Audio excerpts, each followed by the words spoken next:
हमारा YouTube channel आप सभी विद्यार्थियों के सफल भविष्य का कामना करता है। दोस्तों, पिछले वीडियो में मैंने बताया था कि बिहार सरकार ने सिविल कोर्ट में विभिन्न पदों पर अलग अलग रिक्तियां निकाली हुई है, जिसमें क्लर्क, स्टेनोग्राफर, कोर्ट रीडर और प्यून का है। अच्छा खासा सीट है इसमें। यदि आप थोड़ा मेहनत करेंगे तो आपको ये सफलता निश्चित रूप से मिलेगी। तो उसके सिलेबस के बारे में भी मैंने आपको बताया। इसमें लगभग 20 से 35 नंबर आपको केवल हिंदी से था। तो मैंने सोचा कि हिंदी के जितने भी सिलेबस से कहाँ कहाँ से पूछेगा मैं सभी आपको बता दूं, और ये पूर्ण रूप से ऑब्जेक्टिव को मैं सब्जेक्टिव बनाकर और फिर ऑब्जेक्टिव बनाकर मैं बताऊंगा, ताकि आपका कंसेप्ट क्लियर कर सके। ऐसा नहीं कि ऑब्जेक्टिव बताते चलूं, फलाना का आंसर ए, इसका बी, इसका सी, ऐसा कंसेप्ट आपका क्लियर नहीं हो पाएगा। इसलिए मैंने आपको पहले पूर्ण रूप से सब्जेक्टिव जैसा बनाकर समझाऊंगा, फिर उससे संबंधित आपको ऑब्जेक्टिव बताऊंगा, ताकि आपका कंसेप्ट क्लियर हो सके और परीक्षा में किसी प्रकार का डाउट आपके मन में न रहे। तो इसमें प्रथम से हमारा सिलेबस में सबसे ऊपर था पत्र लेखन। तो आज के वीडियो में मैं पत्र लेखन का बहुत मज़ेदार इंटरेस्टेड क्लास बनाया हूं, जिसमें आप सभी लोग हमारे अंत तक बने रहेंगे। कुछ सब्जेक्टिव जैसे हम बनाकर आपको समझा दूंगा, और फिर अंत वाला ऑब्जेक्टिव आप बनाना नहीं भूलेंगे, क्योंकि अंत में ही मैंने जो क्रीम कहते हैं ना कि क्रीम छांट कर रख देना, तो सारी क्रीम इस सब्जेक्टिव से निकालकर ऑब्जेक्टिव के रूप में मैं आपके सामने रख दिया हूँ। ठीक है, तो अंत तक बने रहें। यदि नए हैं हमारे चैनल पे तो निश्चित रूप से आप सब्सक्राइब कर दें, ताकि आपके लिए हमारा क्लास हमेशा आपके सामने नए नए वीडियो लेकर प्रस्तुत होता रहे। ठीक है, तो आइए हम शुरू से लास्ट तक हम लोग साथ साथ बने रहें और देखते हैं पत्र लेखन पर।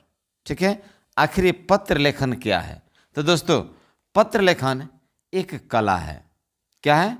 पत्र लेखन एक कला है। ठीक है, अब देखिए, यहां मैं आपको बता दूं,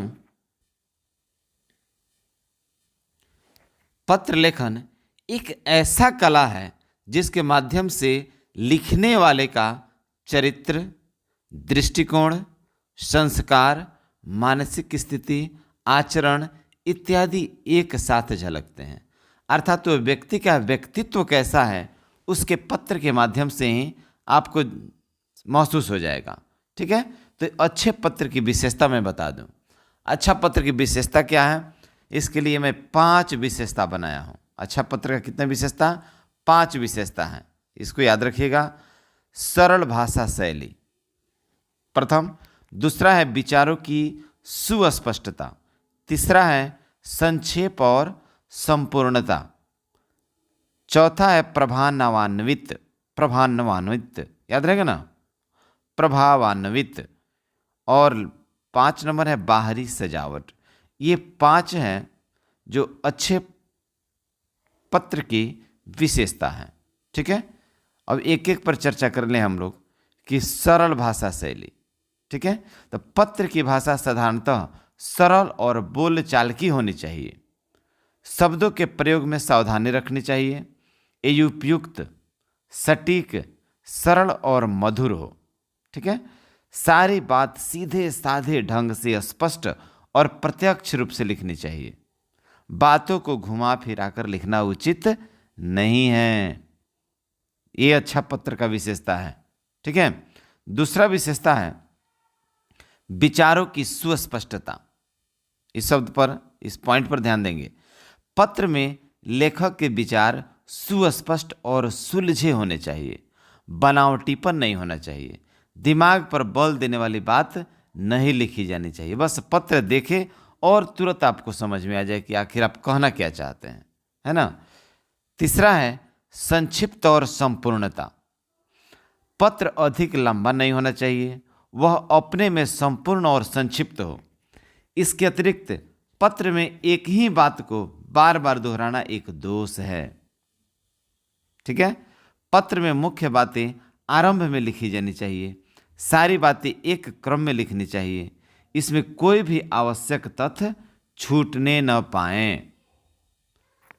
चौथा पॉइंट है हमारा प्रभावान्वित।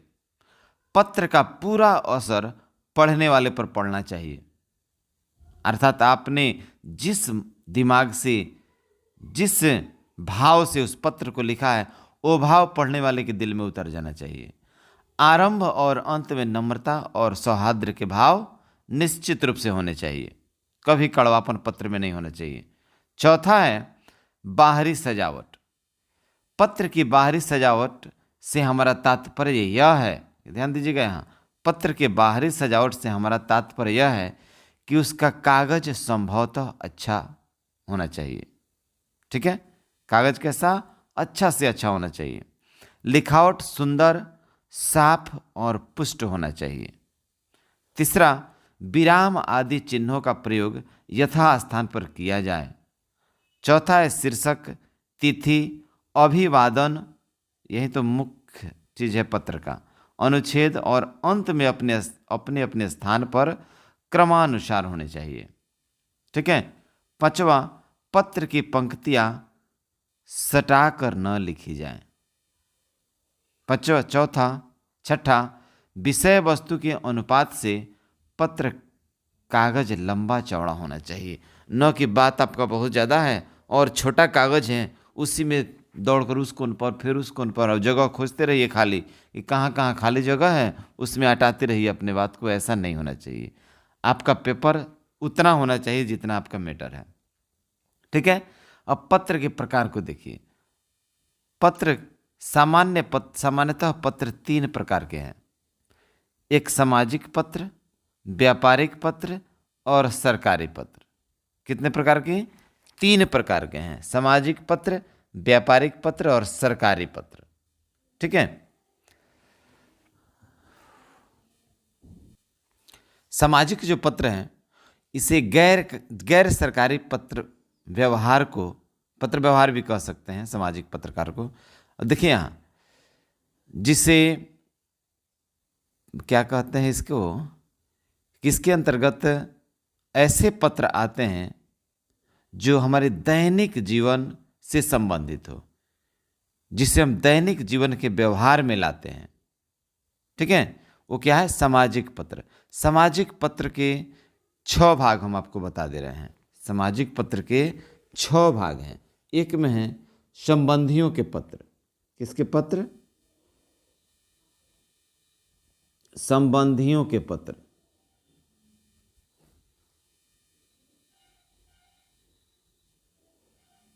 ध्यान से देखिए। ओह, क्या हुआ?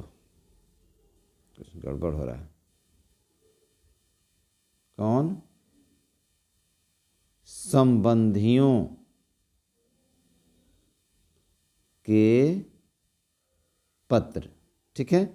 दूसरा पॉइंट आपका हो जाएगा बधाई पत्र। कौन पत्र? बधाई पत्र। ठीक है। तीसरा हो जाएगा आपका शोक पत्र। किसके अंतर्गत? सब सामाजिक पत्र हैं। शोक पत्र। 4 नंबर में आपका हो जाएगा परिचय पत्र। परिचय पत्र। 5 में आपका हो जाएगा निमंत्रण पत्र। निमंत्रण पत्र। और 6 में आपका हो जाएगा कौन पत्र? तो विविध पत्र। विविध पत्र। ठीक है। ये 6 प्रकार के पत्र सामाजिक पत्र के अंतर्गत आते हैं। ठीक है। अब देखिए, मैं आपको सामाजिक पत्र के अंतर्गत मैं कुछ संबंध, संबोधन, अभिवादन और अभिनिवेदन को मैं बताता हूँ, जो सबसे आवश्यक है पत्रों में। ठीक है। कि संबंध, आप किनके पास पत्र लिख रहे हैं, तो कुछ तो संबोधन कीजिएगा ना। पिताजी के पास लिख रहे हैं तो क्या लिखिएगा?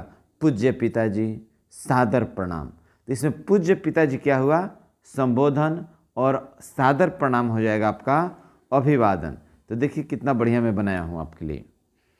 पिता पुत्र के पास यदि पत्र लिखता है तो क्या कहेगा? देखिए मान लीजिए पुत्र का नाम क्या है? अर्णव। क्या है? अर्णव। मैं अपने ही बेटा का नाम लिख दिया हूँ, मेरा बेटा का नाम अर्णव है, ठीक है। तो मैं अपने ही बेटा के पास यदि पत्र लिखूंगा तो क्या लिखूंगा? प्रिय अर्णव। क्या लिखूंगा? प्रिय अर्णव। और अभिवादन में डालूंगा शुभ आशीर्वाद, ठीक है। और अभिनिवेदन हो गया, जो सबसे अंत में मैं लिखूंगा कि तुम्हारा शुभाकांक्षी, तुम्हारा शुभ आकांक्षी, मैं अपना नाम लिख दूंगा राजकुमार दास, ठीक है। या तुम्हारा शुभाकांक्षी नाम लिखिए, या हो सकता है कि लिख सकते हैं कि तुम्हारा पापा, ऐसे भी लिख सकते हैं, है ना। यदि पुत्र पिता के पास पत्र लिखता है, मेरा बेटा अर्णव यदि मेरे पास पत्र लिखता है तो क्या कहेगा? पूज्य पिताजी, सादर प्रणाम। संबोधन हो जाएगा पूज्य पिताजी और अभिवादन होगा सादर प्रणाम। अंत में क्या लिखेगा? आपका स्नेहकांक्षी अर्णवराज। क्या कहेगा? आपका स्नेहकांक्षी अर्णवराज। इतना क्लियर हो गया ना। ये पूछता है कि संबोधन माने पिता पुत्र के पत्र में संबोधन किधर लिखा जाता है? दाएं तरफ ऊपर, बाएं तरफ ऊपर, दाएं तरफ नीचे या बाएं तरफ नीचे? तो देगा ऑप्शन के आधार पर आपको मालूम चल जाना चाहिए, ठीक है। अभिवादन भी ठीक, संबोधन के बाद अभिवादन लिखते हैं। ये टोटल 4 ऑप्शन देकर आपको पूछेगा कौन कहाँ होगा। अभिनिवेदन कहाँ लिखते हैं? सबसे नीचे होगा, है ना। माता पुत्र के पास लिखती है तो प्रिय पुत्र शुभाशीष। पुत्र माता के पास लिखे तो क्या लिखेगा? पूजनीय माता जी, सादर प्रणाम। अंत में क्या डालेगा? आपका स्नेहकांक्षी। मित्र के पास लिखेगा तो प्रिय मित्र, मित्र बराबरी चीज़ है, तो प्रिय मित्र सदा प्रसन्न रहो। अब आशीर्वाद ना देख सकते हैं और ना उससे आशीर्वाद पा सकते हैं, प्रणाम भी तो नहीं कर सकते हैं। मित्र होता है, दो हृदय का मिलन है मित्रता, है ना। तो सदा प्रसन्न रहो। लास्ट में लिखिए तुम्हारा दोस्त, अपना नाम लिखिएगा। गुरु शिष्य के पास लिखेगा, जैसे मैं लिख रहा हूँ, ठीक है। मान लीजिए विवेक के पास मैं पत्र लिखा तो क्या लिखूंगा? प्रिय विवेक।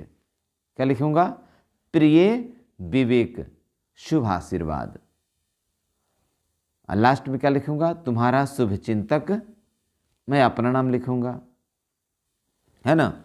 शिष्य गुरु के पास लिखेगा, देखिएगा यही ऐसा बनाया हूं कि आपका जितना भी ऑब्जेक्टिव आएगा इसमें से आएगा, इससे बाहर नहीं रहेगा, घबराइए मत, बस एक एक करके ध्यान देखिएगा। शिष्य गुरु के पास लिख रहा है तो क्या लिखेगा? आदरणीय गुरुदेव, सादर प्रणाम। फिर नीचे लिखेगा आपका शिष्य, वो अपना नाम लिख देगा।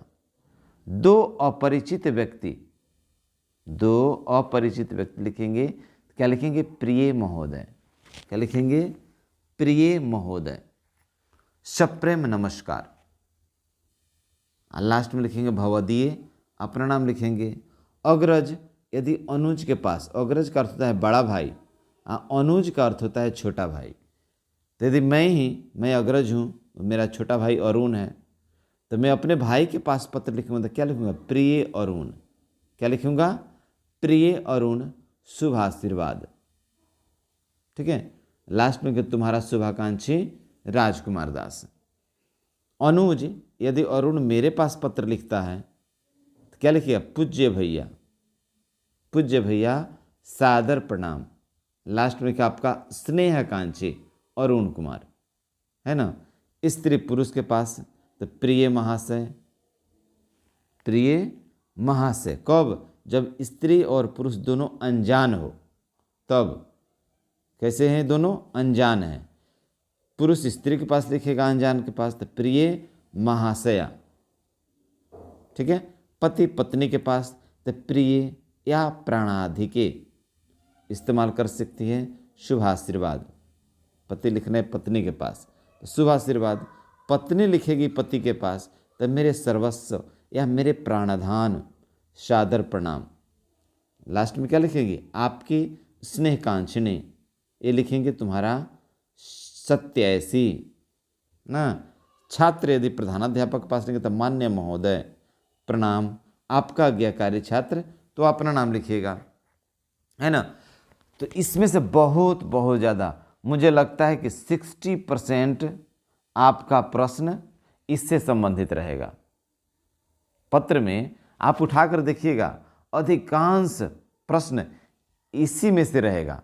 इससे जो भी बाहर होगा मैं लास्ट में ले जाकर ऑब्जेक्टिव में बता दिया हूँ, तो कहीं से पूछे पत्र से संबंधित आपका प्रश्न नहीं छूटेगा। ठीक है, चलिए आगे बढ़ते हैं।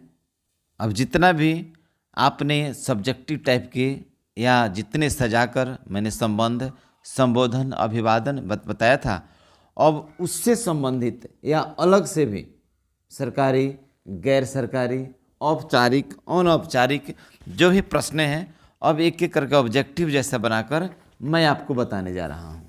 ठीक है, और इन प्रश्नों को आप अपने दिमाग में बैठाते जाएंगे, ध्यान से सुनिएगा। ठीक है, हमारा प्रथम प्रश्न है कि अर्ध सरकारी, ध्यान दीजिएगा, यहाँ अर्ध सरकारी पत्र के प्रारूप में प्रेषक का नाम एवं पदनाम होता है। आ गया ना, अर्ध सरकारी पत्र के प्रारूप में प्रेषक का नाम एवं पदनाम होता है। किधर होता है आप ही बता दीजिए, कि बाईं ओर और अंत में, दाईं ओर अंत में, बाईं ओर शीर्ष पर और दाईं ओर शीर्ष पर। इसका सही जवाब क्या हो जाएगा, सही जवाब हो जाएगा बाईं ओर शीर्ष पर।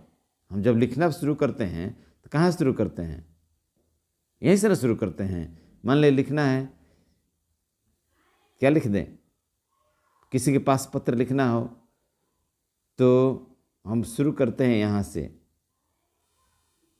शुरू करते हैं यहाँ से, पूजनीय पिताजी, पूजनीय पिताजी, सादर प्रणाम, लिखते हैं ना, यहाँ शुरू करते हैं।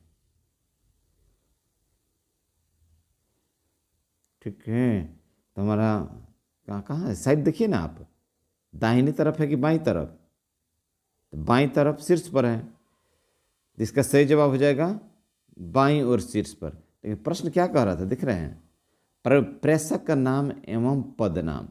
ओहो, अर्ध सरकारी पत्र में प्रारूप में प्रेषक का नाम और पदनाम, तो मैंने पत्र अपने पिता के पास, चलिए कोई बात नहीं, वही होगा, बस यही साइड में होगा, बाईं ओर शीर्ष पर ही रहता है। दूसरा है कि कार्यालय आदेश में अधिकारी का हस्ताक्षर किस स्थान पर रहता है।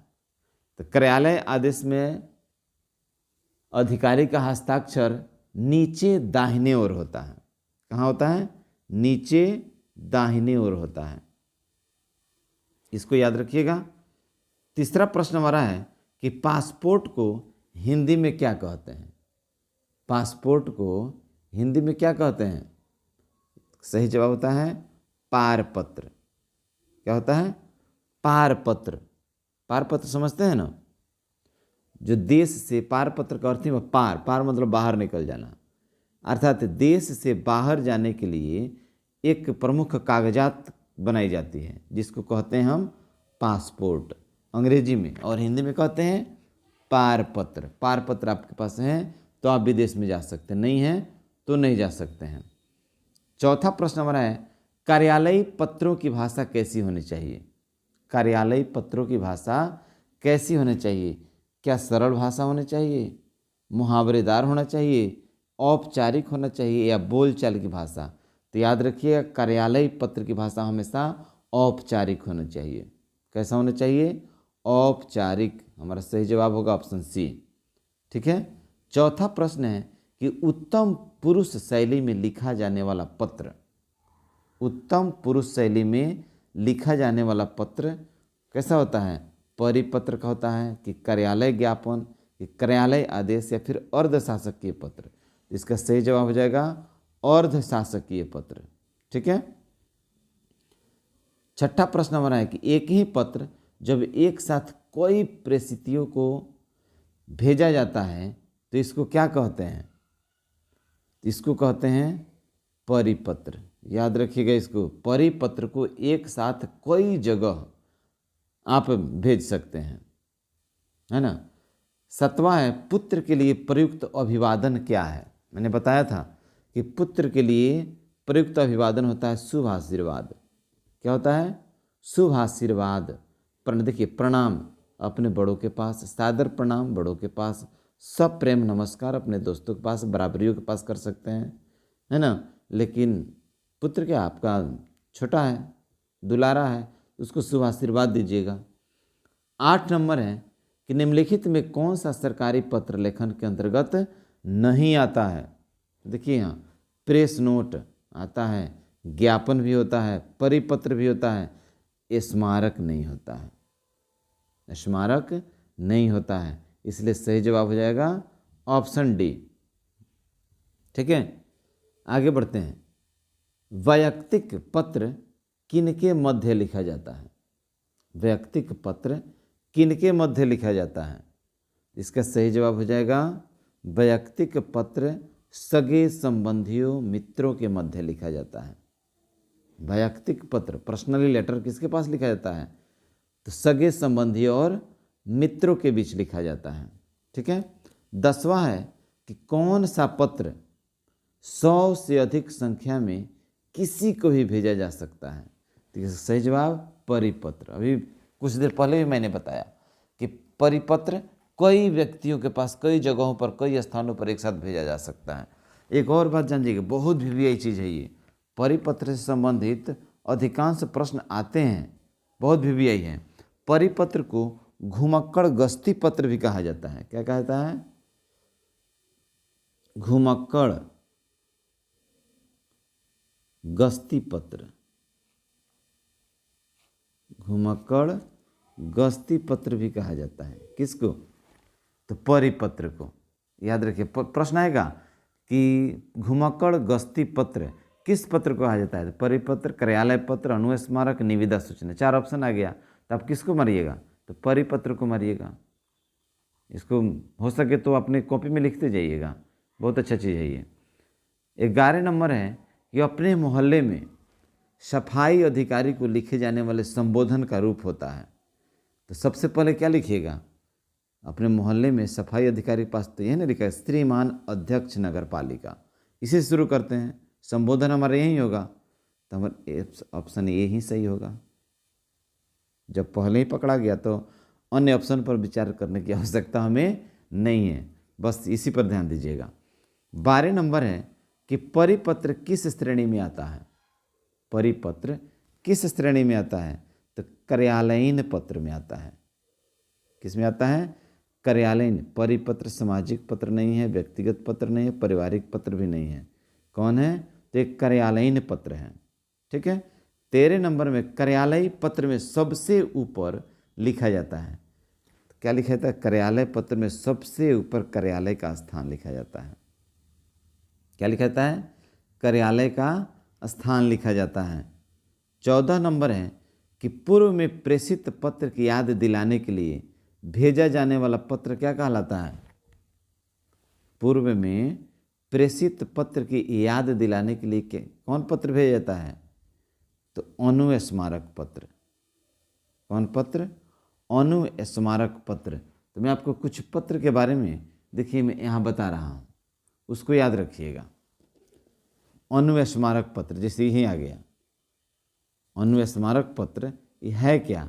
यदि आपको पूछ दें अनुस्मारक पत्र किसे कहते हैं, तो याद रखिए किसी सरकारी पत्र का उत्तर प्राप्त होने में यदि देरी हो जाए, एकदम बैठा लीजिए दिमाग में कि किसी सरकारी पत्र का उत्तर प्राप्त करने में यदि देरी हो जाए तो पुनः याद दिलाने के लिए जो पत्र भेजा जाता है उसे क्या कहते हैं? अनुस्मारक पत्र कहते हैं। ठीक है। एक होता है निविदा, दूसरा देखिए निविदा क्या है? तो प्रायः अधिकारियों को जब कोई काम करना होता है, किसको? अधिकारियों को जब कोई कार्य करना होता है,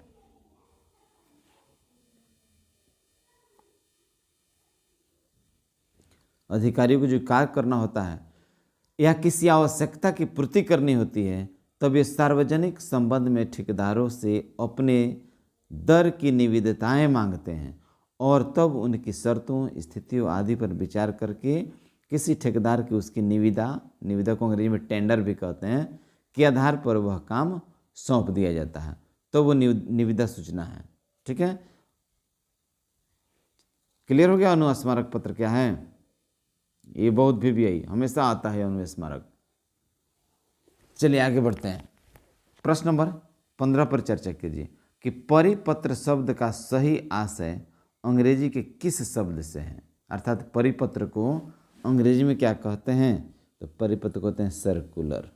क्या कहते हैं? सर्कुलर कहते हैं ना। बाकी सारा ऑप्शन हमारा गलत है, हमारा ए ऑप्शन सही है। 16 नंबर है कि निम्न में से पत्र का कौन सा भेद नहीं है? कौन पत्र का भेद नहीं है? तो देखिए यहाँ बधाई पत्र, ये पत्र है। शोक पत्र, ये भी पत्र है। संबंधियों के पत्र, हाँ ये भी पत्र है। लेकिन भोजपत्र ये पत्र नहीं है। ये भोजपत्र क्या है? एक पत्ता है, एक पेड़ का पत्ता है। इसको पत्र के अंतर्गत हम नहीं रख सकते हैं। क्लियर। आइए 17 नंबर पर बढ़ते हैं कि निम्न में कौन पत्र का प्रकार नहीं है? कौन पत्र का प्रकार नहीं है? व्यापारिक पत्र प्रकार है। समाचार पत्र, इसको हम न्यूज़ पेपर कहते हैं। क्या कहते हैं? News paper. क्या पत्र का प्रकार है? नहीं है। सरकारी पत्र है, सामाजिक पत्र है। तो सही ऑप्शन हमारा हो जाएगा समाचार पत्र, न्यूज़ पेपर। ठीक है। 18 नंबर पर पढ़ते हैं कि पुत्र द्वारा पिता को लिखा गया पत्र किस प्रकार का माना जाएगा? तो यहाँ व्यावसायिक पत्र। क्या पुत्र और पिता में व्यवसाय होता है? जी नहीं होता है। कार्यालयीन पत्र, ये भी नहीं होगा। व्यक्तिगत पत्र, ये भी नहीं होगा। नहीं। और दूसरा सांस्कृतिक, ये भी नहीं होगा। तो सही जवाब हमारा व्यक्तिगत पत्र होगा। व्यक्ति पत्र हम लिख दिए हैं, इसका सही हो जाएगा व्यक्तिगत पत्र। क्या लिखेंगे? व्यक्तिगत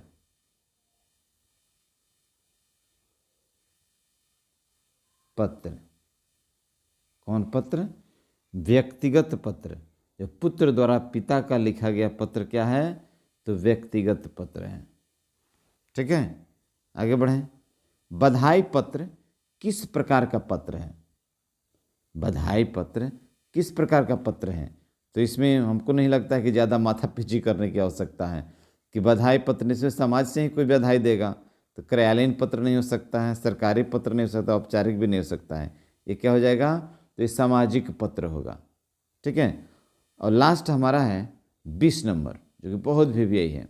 अंतर्देशीय पत्र का उपयोग कौन सी में होता है? देखिए ऑप्शन, कार्यालयी पत्र व्यवहार के लिए होता है, केवल व्यक्तिगत पत्रों के लिए किया जाता है, देश के भीतर पत्र के लिए किया जाता है, और अंतर्राष्ट्रीय, देश के बाहर भी हो सकता है।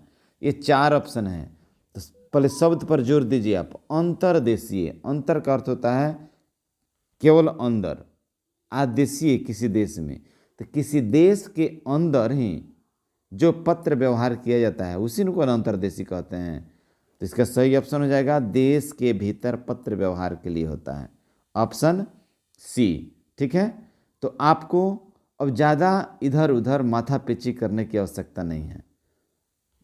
अधिकतर 2 से 3 प्रश्न, 1 से 2 प्रश्न हो सकता है, 2-3 भी हो सकता है, 4 भी हो सकता है, लेकिन 5 तक अधिकांश, इससे ज़्यादा नहीं रहेगा। 5 के नीचे ही प्रश्न आपका पत्र लेखन से रहेगा। तो इससे बाहर आपका कुछ भी नहीं आएगा, वो चाहे कोई भी पद हो, इसी में से आएगा। मैं कुछ इजी भी किया हूँ और कुछ भारी भी किया हूँ। ठीक है। तो जैसा पद वैसा प्रश्न ही रहेगा। तो आपको ज़्यादा माथापेची नहीं कीजिएगा, इसको 1 बार 2 बार देख लीजिए, आपका कंप्लीट हुआ। कहीं से भी प्रॉब्लम आपको नहीं होगी। आपका परीक्षा एकदम निश्चित रूप से आप सफल होंगे। ठीक है। तो चलिए आपके परीक्षा के लिए मेरे कोचिंग की तरफ से, कैरियर कोचिंग की तरफ से अग्रिम बधाई। और पुनः हम नेक्स्ट वीडियो में मिलेंगे कि नेक्स्ट वीडियो में मैं फिर निबंध लेकर आऊँगा और निबंध का मैं बहुत बेहतर प्रश्न बनाऊँगा और ऑब्जेक्टिव करके और फिर आपके सामने लाऊंगा। ठीक है, तब तक के लिए गुड बाय, बेस्ट।